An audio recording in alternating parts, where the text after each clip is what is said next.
여러분의 말 못할 법률 고민 속 시원히 풀어보는 시간입니다. 친절한 생활 법률. 오늘도 김남국 변호사 모셨습니다. 안녕하세요. 네, 안녕하세요. 자, 오늘의 사례 한번 화면으로 보실까요? 네. 너 단톡방에 내 신체 사진 뿌리고 다닌다며? 그 사진 당장 지워. 내가 찍은 사진 내 맘대로 한다는데 네가 무슨 상관이야? 내가 찍혔는데 당연히 상관 있지. 당장 안 지우면 경찰에 신고할 거야. 아, 그러던지 말던지 서로 합의하에 찍은 사진이니까 난 죄 없어. 저런 남자가 어이가 없네요. 네, 아니 너무... 자기가 아무리 합의하고 찍었다고 해도 그거를 막 단톡방에 막 올리고 이러면 진짜 자기 스스로의 수준이 격화되는 거 아닙니까? 이거 네. 당연히 범죄 아닙니까? 뭐 자기 수준이 격화되는 것뿐만 아니라 법적으로도 책임을 질 수가 있습니다. 예. 물론 이제 연인 사이에 찍었던 사진이 어떤 사진이냐에 따라서 좀 책임이 달라질 건데요. 신체 사진이라고 그러잖아요. 네, 그냥 일반적인 그냥 연인 사이에 찍은 어떤 뭐 여행을 가거나 그런 사진을 찍었다라고 한다면 뭐 형사처벌까지는 되지 않을 수 있겠지만 예. 그러나 그런 사진이 아니라 뭔가 성적 수치심을 유발시킬 수 있는 예. 그런 사진이 된다라고 한다면 이 처벌이 될 수가 있습니다. 예. 이 경우도 합의를 해서 찍은 사진이냐 합의를 하지 않고 찍은 사진이냐 이게 좀 달라지는데요. 예. 합의를 하지 않고 그러니까 여자친구의 동의를 받지 않고 찍은 사진이다라고 한다면 5년 이하의 징역이나 1,000만 원 이하의 벌금에 처해질 수 있고요. 예. 또 지금 이 영상에서처럼 합의를 하는 거니까 문제가 없다라는 식으로 생각을 할 수가 있는데 예. 전혀 그렇지가 않습니다. 예. 이 촬영을 했을 때는 여자친구의 동의를 받고 상대방의 동의를 받고 찍은 사진이라고 하더라도 올리는 것도 동의를 받아야죠. 이것을 그럼. 마음대로 유포를 했다라고 예. 한다면 3년 이하의 징역 또는 500만 원 이하의 벌금에 처해질 수 있습니다. 아, 근데 그게 정말 수치스러운 그런 사진이라면 3년 이하의 징역이라는 게 너무 약한 거 아닌가 이런 생각이 좀 듭니다. 네. 아, 그리고 사진만 유포하는 게 아니라 뭐 은밀한 비밀 이런 것들은 막 공개 자리에서 막 어디에 점이 있더라 뭐 이러면서 막 유포해버리는 그런 사람들이 있단 말이에요. 네. 이런 것들도 처벌을 해야 되는 거 아닙니까? 네, 당연히 처벌될 수가 있습니다. 예. 이 헤어진 여자친구에 대해서 험담을 하는 경우가 되게 많은데요. 예. 그리고 그런 이제 험담이 굉장히 뭐 사적인 공간이라고 자신은 생각을 하면서 이 카카오톡 단톡방이나 이런 SNS상에서 이 험담을 하는 경우가 있는데요. 이 두 경우 모두 다 이 명예훼손이나 모욕죄로 처벌될 수가 있습니다. 예. 이 명예훼손과 모욕죄 둘 다 이 구성 요건으로서 예. 이 전파 가능성이 있어야 되는데요. 공연성이라는 게 그거죠. 네, 공연성이라는 게 전파 바로 이 전파 가능성인데 대개는 이 아주 친한 친구들 한 2-3명, 3명, 4명 있는 공간에서 친구들한테 절대 이야기하지 말라라고 하면서 이야기를 하면 괜찮을 것 같다, 처벌되지 않을 것 같다라고 생각하지만 그 말 지킨 사람이 없어요. 네, 전혀 그렇지가 않습니다. 이 카카오톡 2명만 있어도 처벌될 수 있고 3명만 있어도 처벌될 수가 있고요. 예. 이 모욕죄와 명예훼손을 구분하는 것은 이 명예훼손 같은 경우에는 이 구체적인 사실을 적시를 해서 예컨대 뭐 여자친구 상대방이 뭐 어떠하더라라고 하면서 이 자세한 내용을 이야기를 해서 상대방의 평판을 떨어뜨리거나 신용을 훼손시킬 수 있는 말을 한 명예훼손이 되는 거고요. 예. 이 모욕죄 같은 경우에는 그런 것이 아니라 상대방이 단순한 욕설인 경우에는 모욕죄로 또 처벌이 될 수가 있습니다. 예. 이게 단순 유포라든가 비방 정도에서 끝나면 그래도 좀 그럴듯한데. 네. 그러니까 이걸 가지고 협박을 하는 그런 찌질한 사람들도 있어요. 네. 사실 얼마 전에 구하라 씨도 이런 피해를 당하지 않았습니까? 네, 지금 많은 분들이 그 당시에 이제 논란을 기억하고 예. 이 처리 결과가 어떻게 되었을지 조금 잘 팔로우를 못하신 분들이 있을 그렇죠. 것 같은데요. 궁금해요. 예. 네, 5가지 혐의, 이 구하라의 전 남자친구에 대해서 이 5가지 혐의가 모두 다 인정이 됐습니다.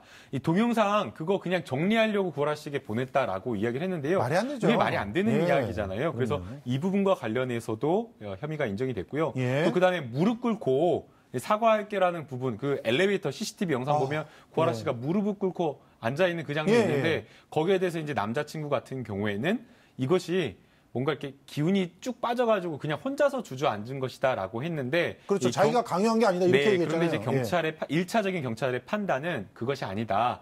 강요를 한 것이다라고 해서 어허. 그 부분이 강요가 되었고요. 예. 영상 보낸 것에 대해서는 사실 구하라 씨가 가지고 있는 여러 가지 특수성이나 이런 것들을 생각하면 협박죄가 될 수 있다라고 이 부분도 경찰이 판단을 했습니다. 그래서 5가지 혐의군요. 네.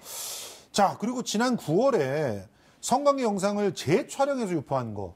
이거 진짜 논란이 심했어요. 그러니까 성관계 영상을 자기가 촬영을 했던 거를 그거를 다시 재촬영했다고 해서 무죄가 이거 너무 이상하지 않습니까? 이게 대법원에서 이제 법리 해석을 너무 엄격하게 해석을 하다 보니까 이 국민들이 생각하는 법 감정과 너무나 괴리가 큰 이런 판결이 나오게 되었는데요. 예. 이 당시 이제 상황을 보게 되면 이 전 남자친구가 예. 과거에 전 여자친구가 촬영을 했던 성관계 동영상을 틀어놓고 예. 그것을 또 다시 사진을 카메라로 찍은, 예. 찍은 겁니다. 그래서 그 찍은 카메라로 찍은 사진, 그러니까 재촬영한 것을 이 본행 전송한 행위가 예.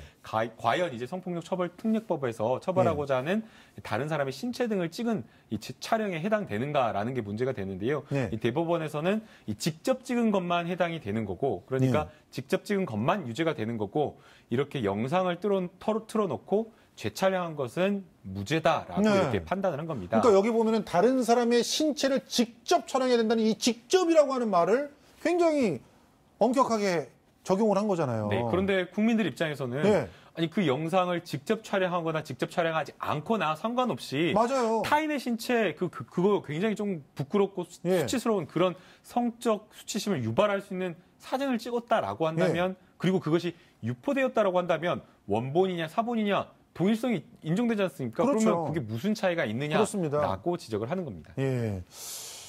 이런 처벌 공백들 때문에 사실 여성들이 굉장히 불안해하는 것이고 또 이런 법들을 바꿔달라고 하는 거 아니겠습니까? 네. 그래서 이 처벌 수위를 강화해야 한다는 목소리가 높아지고 있는데 최근에 또 양진호 사건.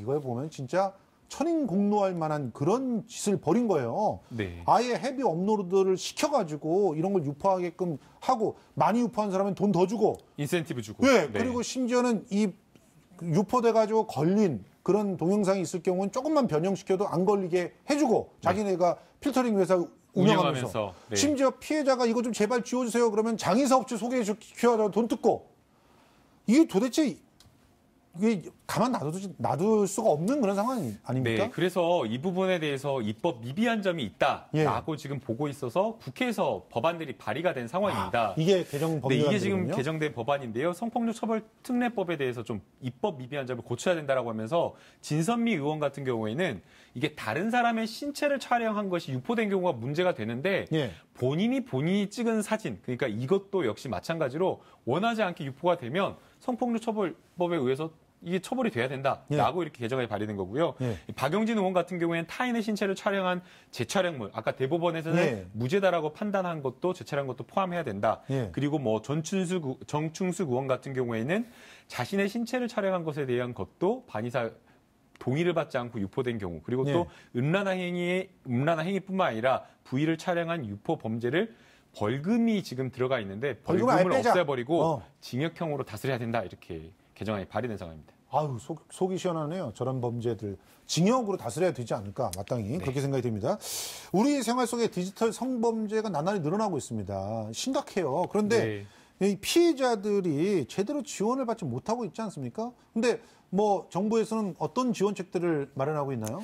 네, 여성가족부에서 그런 피해자 디지털 성범죄로 인한 피해자들을 도와주기 위한 그런 부서를 운영을 하고 있는데요. 이 피해 접수는 온라인과 전화, 인터넷을 통해서 둘 다 접수를 받고 있습니다. 그래서 피해 상황을 구체적으로 이야기를 하고 그다음에 어떠한 피해를 입었는지 그것을 입증할 수 있는 여러 가지 입증 자료들을 함께 신고를 하게 되면요.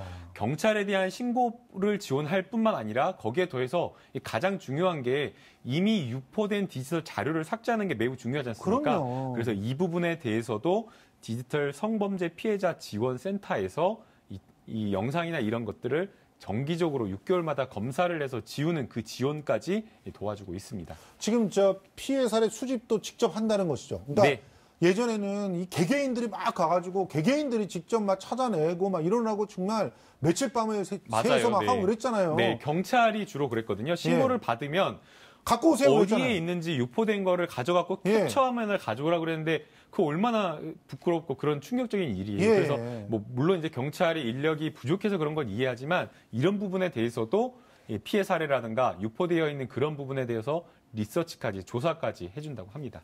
아니 사후 모니터링을 실시할 뿐만 아니라 이런 것도 있었으면 좋겠어요. 모니터링에서 삭제 안 됐다. 그런 거 밝혀지면 그 사이트 그냥 폐업시켜버리면 안 될까요? 네, 영업 정지나 영업 폐쇄하는 게 맞다라고 보이고요. 지금 이번에 문제가 된 것이 양진호 회장이 운영을 하는 이 웹하드 두 곳이 문제가 되었는데 웹하드가 뭐 20여 개가 난립해 있다라 그러고 이 어떤 성영상, 동영상이 올라오는 것이 양진호 회사가 운영하는 그 웹하드만 문제가 된 게 아니라 아니죠. 다른 웹하드도 역시 마찬가지 문제라고 됩니다. 맞습니다. 그래서 이번에 다른 웹하드의 여러 가지 성인물도 함께 점검 대상이 돼야 된다고 봅니다. 알겠습니다. 지금까지 김남국 변호사와 함께 명쾌한 해설 들어봤습니다. 고맙습니다. 네, 감사합니다.